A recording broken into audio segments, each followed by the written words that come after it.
This is the continual evolution of the East Coast beat.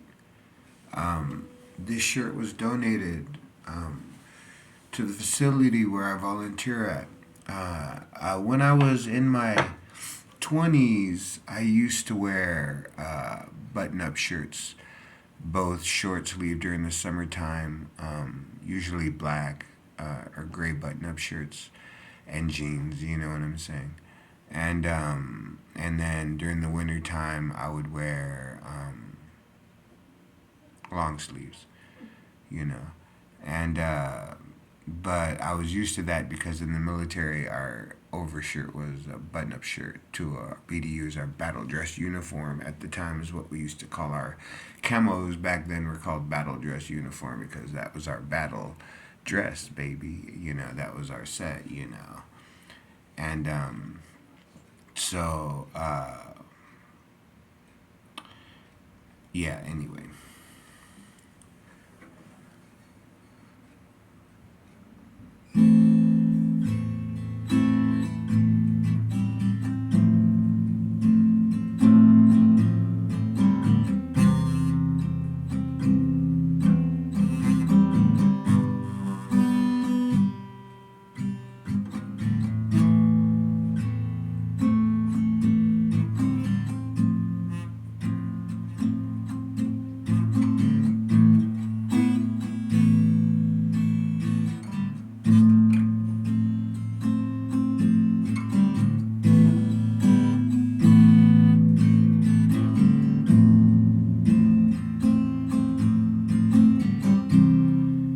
And I will ride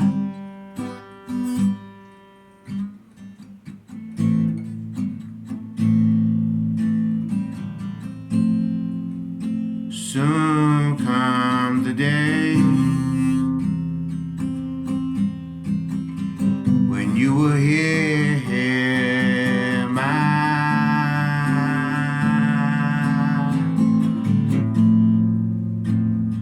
my name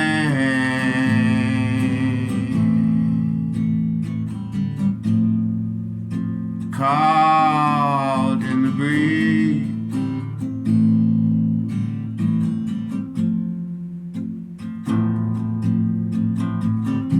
From the two eyes in the trees,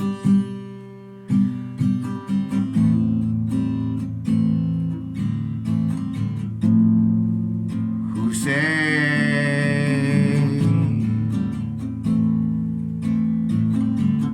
it is the tale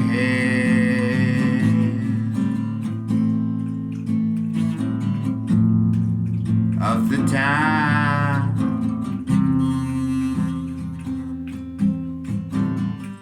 of your life.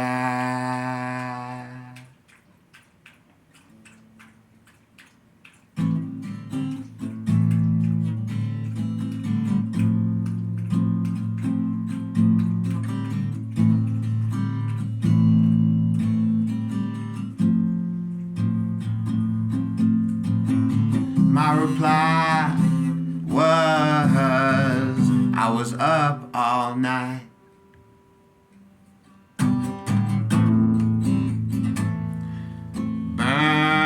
Burning bright.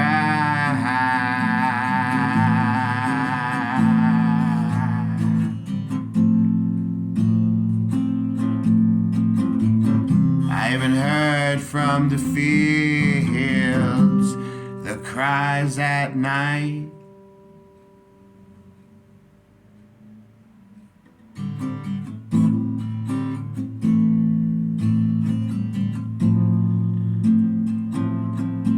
As the storm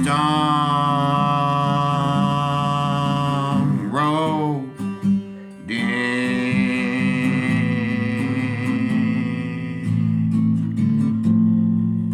then the rain began, and the winds began to howl.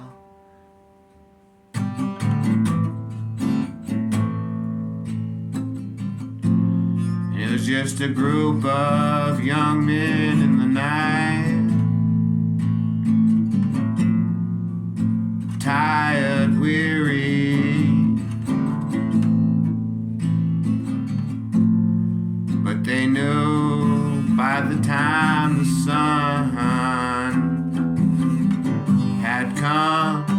job must be done. Lord,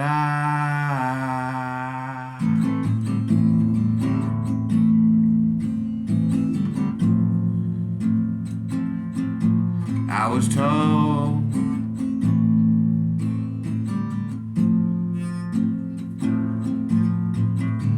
through the lines we go. Lord, save my soul.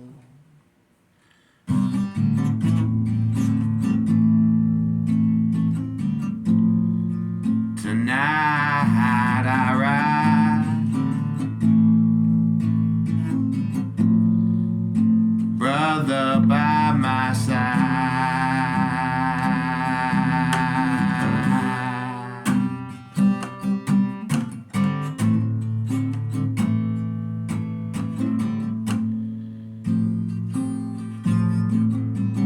Where even the eagles dare tread not to go.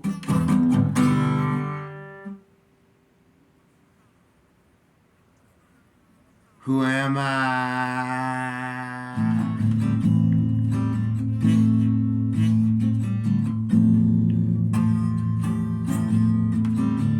Wolfpack 610. Yeah, in the end.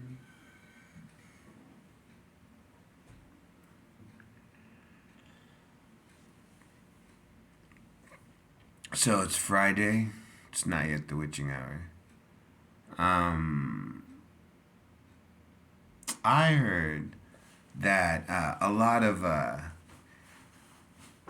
cluster B personalities traits would evaporate or somehow just stop in my 50s. Like they say, as one enters towards their 50s, that a lot of the antisocial traits, a lot of the emotional dysregularity, a lot of the disassociation, or just basically stepping out of the conversation or stepping out of the moment. You know what I'm saying? That a lot of that would go away as I got into my 50s. That somehow that was just one of the things that would happen sometimes. Is, either I would learn new behaviors.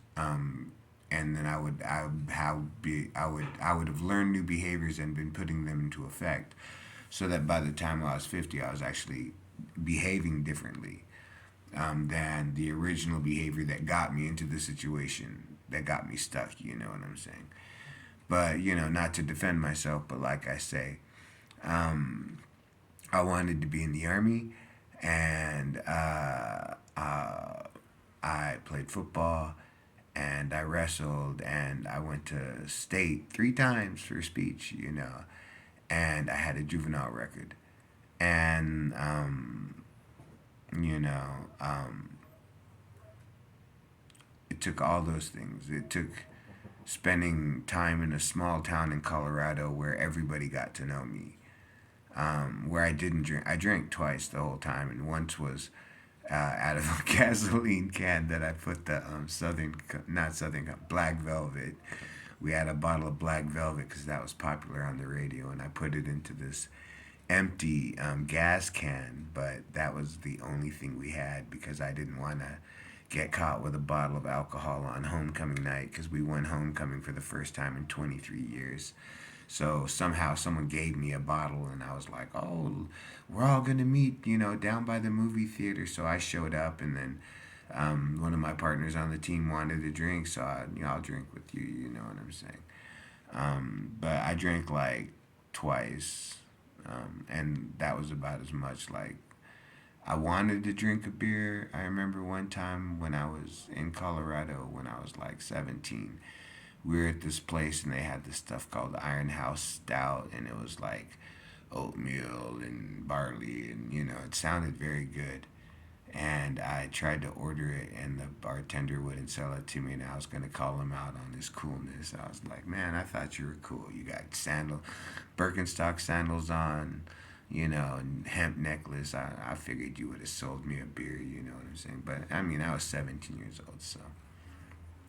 And then, But yeah, alcohol is something I hear it runs in my family to have a issue with alcohol.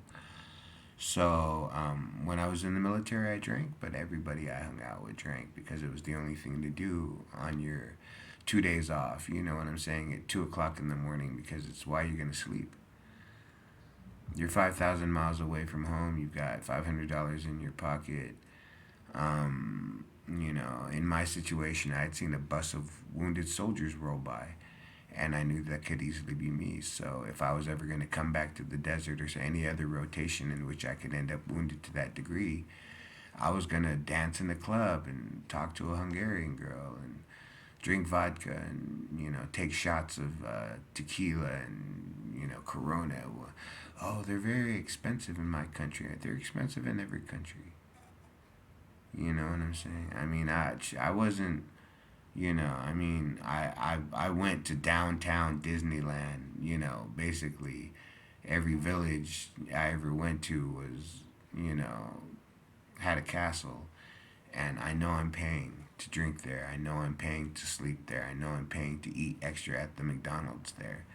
I know all that, but like I said, I worked 12 days on and had 2 days off, so I had the money, and I was never going to be 20 years old. I was never going to be 19 years old, and a 19-year-old soldier that could run 5 miles and go 36 hours without sleep. You know what I'm saying? Like that just wasn't going to happen. So uh, but I used to tell the other soldiers at the time, remember these days. It's like you know we're never going to be here again. And I remember that 30 years later, those moments. So there are times in your life, I think, where you might have an idea that that was important in your life, and you're going to remember that decision. You're going to remember the speech you made. You're going to remember the advice you gave or how you took somebody's advice. You're going to remember that 30 years later, and you're going to think, yes, that was pivotal. That was a very outstanding moment in my life. That moment is a jewel. Like if I could hold up a memory, and if I'm some old man sitting in my chair at the retirement home, looking out the window on a rainy day, and I want to hold up a memory, I'm gonna want to hold up something like that, some rich, thick, condensed, chunk of my life that was showed me, the worth of it all. You know what I'm saying? Some people, I don't have children. Some people find pride in children or grandchildren.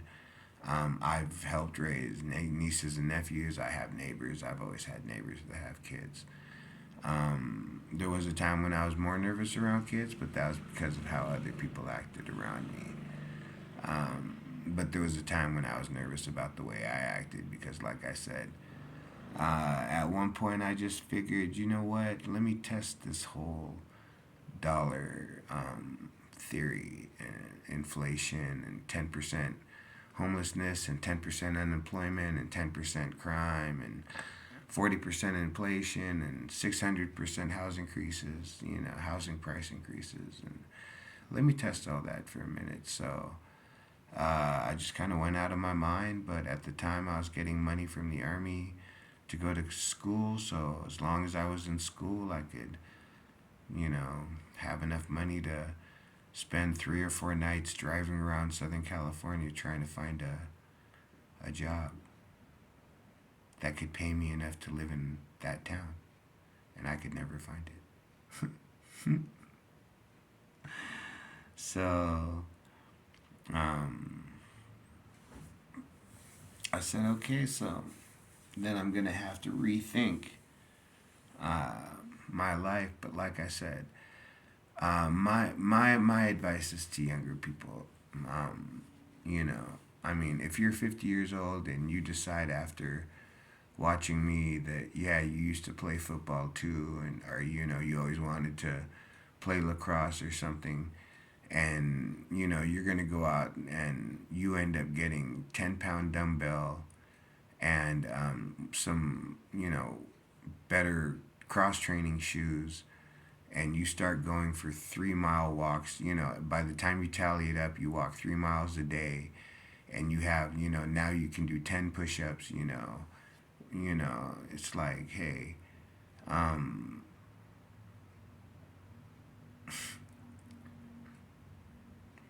there are people who can't use their body right now, and there are people that are losing that ability every day. Um, so while you have it, you know, it was given to you as a way of expressing your life. So if particularly in my opinion, if you're a woman, you want to be strong enough to defend yourself for sure. You know what I'm saying? I mean, I definitely advocate exercise for women. Um, uh, but particularly as a man, you want to be able to stop certain things from happening. You want to be able to help when help is needed. You don't want to be part of the problem. I know sometimes you feel life has just betrayed you, pissed on you. You feel like people have turned their back on you, and you're gonna burn the whole city down. I understand that feeling, and if you want to crawl into a ball and cuss in 17 different languages and throw your shirt off and throw your hands in the air, a couple people might laugh, but you know what? Those are probably people that have done the exact same thing. And they're wondering why they did it on the same corner as you, and is there really more to life than just what we see before us? You know what I'm saying? I mean, I believe in all that. I believe that the richness of life is, the colors of the trees, the sunlight on even the sunlight on the paint job of a new car. You know what I'm saying? Like, all these things are beautiful to us, but there's a richness beyond that, and sometimes we get to experience that. And I think my mental illness was a way of me experiencing that for a long time, years. And then it affected me in such a way to where by the time I found myself on disability in a housing program, I just wanted to help. So I volunteered and I ran a kitchen, and then they burned me. I couldn't say no. I was too proud. I thought I was doing a good job. They wanted me to do more. And then rather than say I couldn't do it, I tried to do it and I burned myself out. So now I volunteer, and what do I do? I'm a peer, you know what I'm saying? I advocate taking medicine. I've always told people, take your medicine. If they prescribe it to you, take it to you. If it almost kills you, it almost kills you. But if you were half as bad as I was, um, yeah, take the medicine. And wait 10, 20, 30 years, you know what I'm saying? Um, I wanted to be successful, by the time I was 27. I wanted a house with a view. I wanted a nice car. I wanted a good group of friends that were all smart and witty, and we could go hiking, and we could enjoy conversations about travel and stuff like that. But I think that was just because that's what I thought success was, and maybe to some people that's what it still is. You know what I'm saying? And for a while, that's what the life I lived. My friends were all, oh, we all go to college, university. We're all studying to be this. We all double major. We all have two minors. We all, and I work, and I'm an actress, and I'm a this. And hey, that was life at the time. But at 50, it slowed down a little bit. And now, like I said, I've seen two generations almost pass by. And like I said, it's one thing to um, hope someone has a good day or wish them a good Merry Christmas. But it's another thing to actually get involved and try to change um, the part of the system that is failing you. If it's failing other people, then to change it is to help other people too. Just remember that.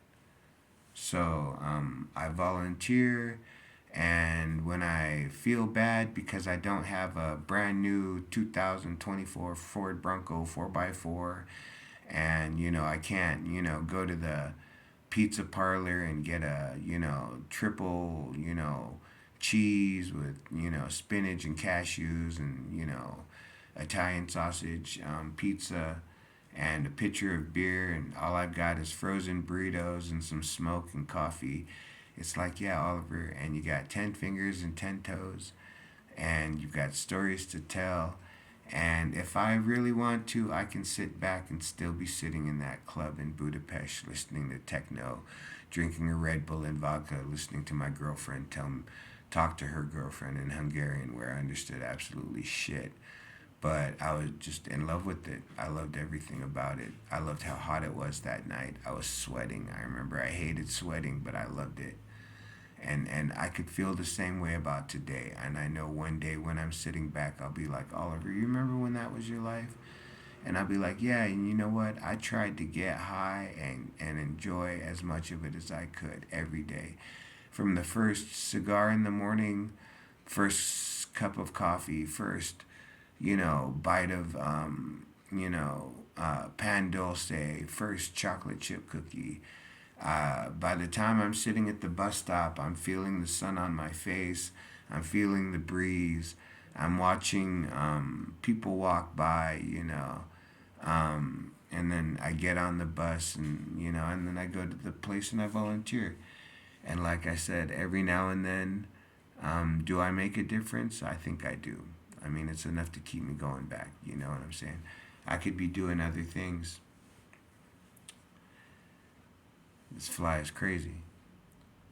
I could be doing other things, but I don't know. Like I said, if I went through it and this is where I'm at, like I said, if this is where I'm at and I remember how bad it was, and I can somehow get somebody to get to the point where they can sit cross legged in their own apartment with nobody else's drama but their own, so they can finally just deal with themselves. If I can get some 24-year-old who just got on medication to do a couple of push ups, try to eat a little bit better, take a shower, brush his teeth, wear clean clothes, and sit cross legged and just think before he fucks his life up, just think and just give it 5, 10 years and feed yourself thoughts. When I first got, I call it sick. Um, when I first got sick, the first thing I did was I just went back out in the public, but I actually went on the internet and I watched a bunch of stuff. How to talk to people, how to have charisma. I just wanted to see what I did wrong the first time. I couldn't figure it out. So, am I still the same person? Well, if I am, then I've lived life twice. If I'm not, then you don't know that you change. And maybe that's what I'm advocating, is that you may think you're still the same person, but you don't realize that you've changed. That's why you don't have the same old friends. That's why you don't, you know what I'm saying? Because you've changed. Anyway, the continual evolution of the East Coast beat. It is still not the witching hour, but it is Friday, and Memorial Day is coming up. So I, I'm getting. I'm not yet old enough, but one day, um, every soldier that I can ever remember will have passed. You know what I'm saying? I don't hang out with new veterans and stuff like that. I don't really hang out with veterans at all, and I don't like tour army bases and stuff like that. I would like to go to like Gettysburg or something like that. But that's just my life and how it is. I don't really watch soldier movies anymore. I've seen Fury though. I thought that was pretty cool. Anyway, the continual evolution of the East Coast beat.